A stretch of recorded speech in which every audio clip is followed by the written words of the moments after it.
Hi guys, Joel here.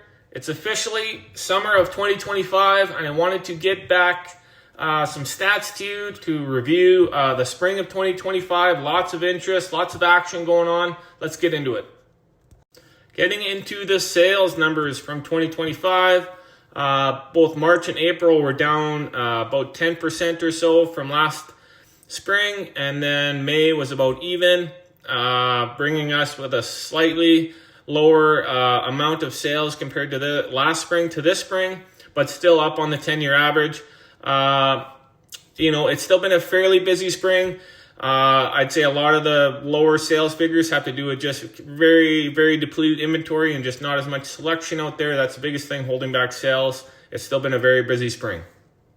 So getting into inventory that I was referring to previously, as you can see, even compared to last year's depleted inventory levels in 2024, in 2025, we are dealing with an even more depleted inventory.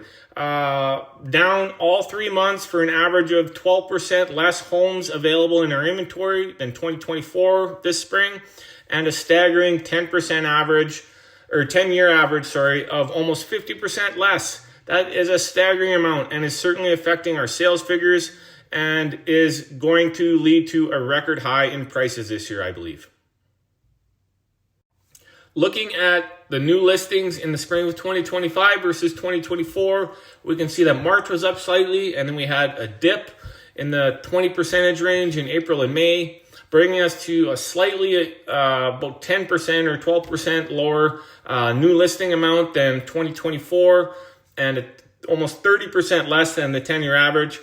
I personally believe it's not from a lack of the market being strong. It's just there's not enough available options for certain buying categories, including the move-up buyer category.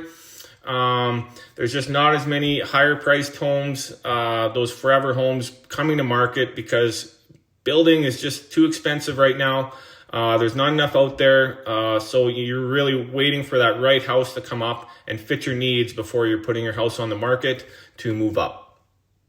Getting into some average price levels for the spring of 2025 versus 2024 and the 10-year average, down slightly in March and April, a little bit of an uptick in May, bringing us to a 3-month average compared to last year, within 5% of last year's record highs. Keep in mind, 10-year average, we're up almost 10%.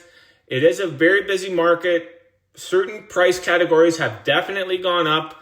It's definitely a seller's market if you're anywhere between that $200,000 to $400,000 market. Very good time to put your house on the market. If you're interested, please give me a call. I hope you enjoyed this video. See you next time.